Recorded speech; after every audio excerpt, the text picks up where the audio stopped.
The COP29 Climate Summit in Azerbaijan concluded with many developing countries disappointed on the measly $300 billion climate finance agreed with developed countries, as opposed to the desired $1.3 trillion grants being asked for by those affected by the climate crisis.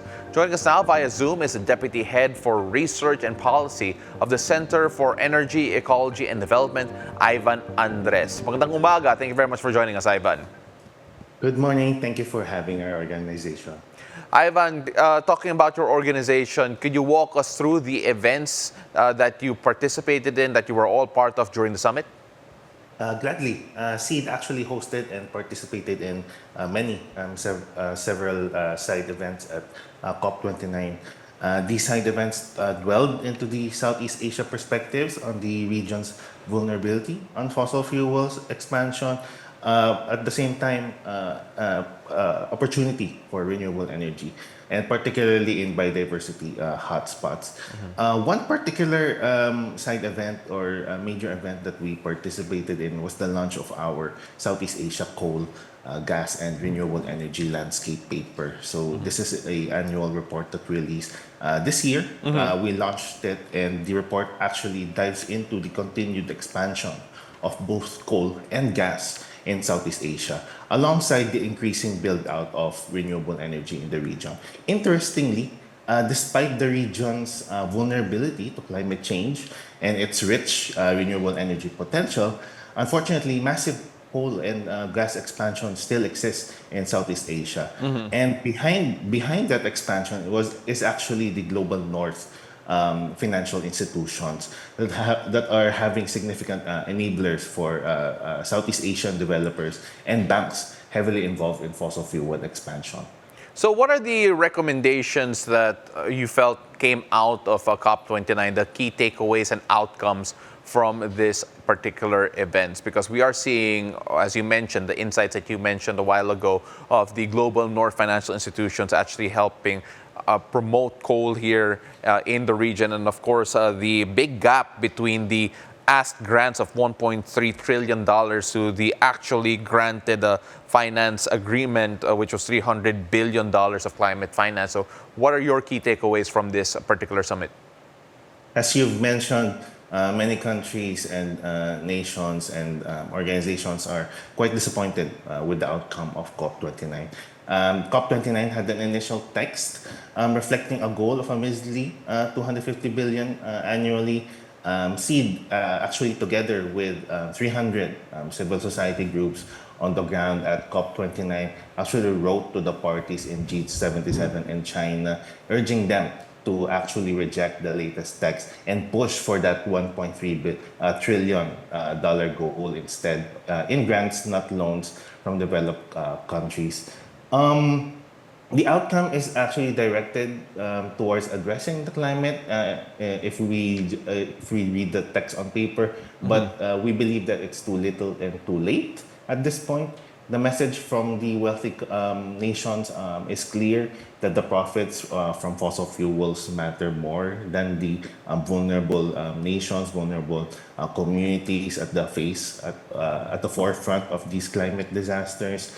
The goal set was supposed to deliver justice, but the wealthy countries, the global north countries, have failed to deliver that funding appropriate at COP29. Developing nations must be proactive actually to pay their climate debt and phase out fossil fuels at this point. You mentioned climate justice being probably not done in COP29. Is that, do you feel, going to be one of the biggest issues still in the next climate summit in Brazil? Definitely. COP29 has failed in the world's most vulnerable. The Philippines, for that matter, recently faced 6 consecutive storms, resulting in tragic loss of 170 lives. Other nations are also facing the impacts of climate disasters. The climate crisis will be an issue still at the next COP. And if this is not proof enough that money is needed now to be mobilized to address the climate crisis, then what must we endure more at this time? Without concrete funding commitments, we believe that the upcoming loss and damage meeting in the Philippines risks turning futile. And and how can we adapt with empty pockets, and how to survive while the fossil fuels continue to choke the planet? So definitely, at the next COP, this is an issue that will still be alive, and demands would still be the same and far stronger as we near that climate target.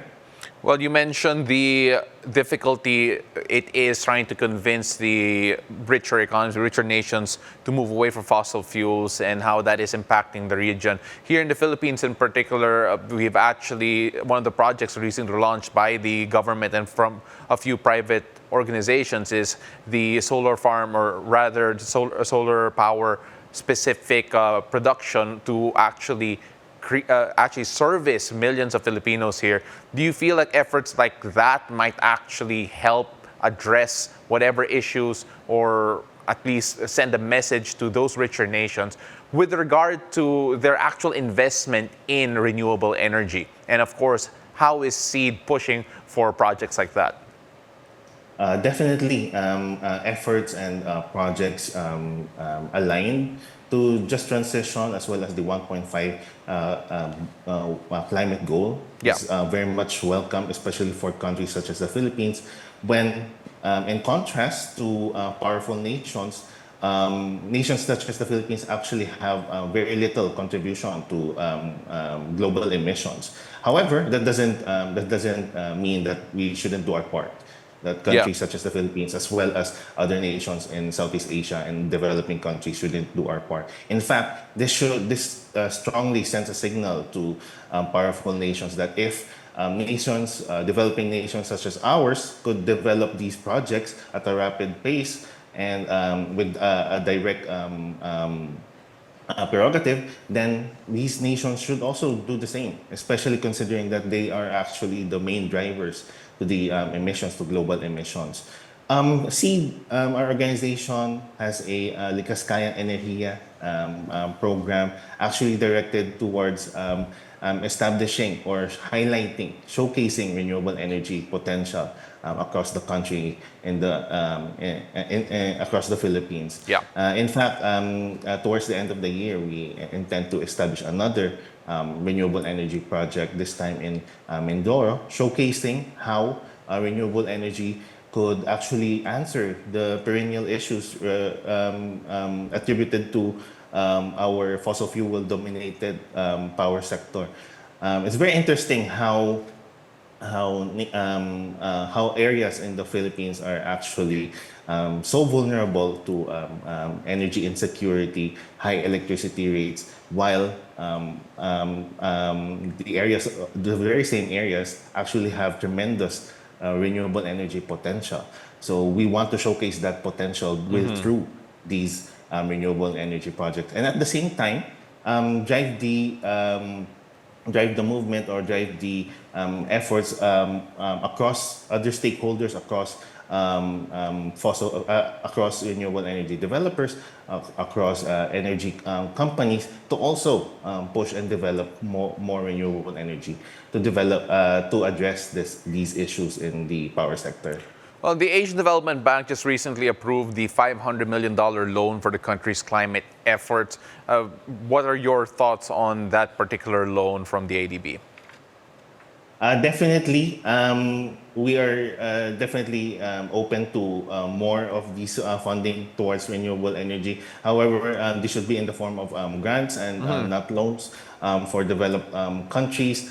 Also, we also urge, and we also been engaging banks to stop the financing for fossil fuels. At the same time, a lot of banks and companies try to offset their financing on fossil fuels with financing on renewable energy. However, we do think that it takes more than just investing in renewable energy, but also fully divesting from these fossil fuels.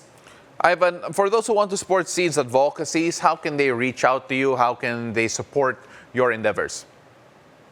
Thank you. Seed can be found in all the major social media platforms. We also have a website, Seed Philippines. We're on Facebook, X, Instagram. Thank you so much, Ivan. That is the Deputy Head for Research and Policy of the Center for Energy, Ecology, and Development, Ivan Andres. Maraming salamat. Thank you very much for sharing your insights. Thank you very much. Thank you for having us.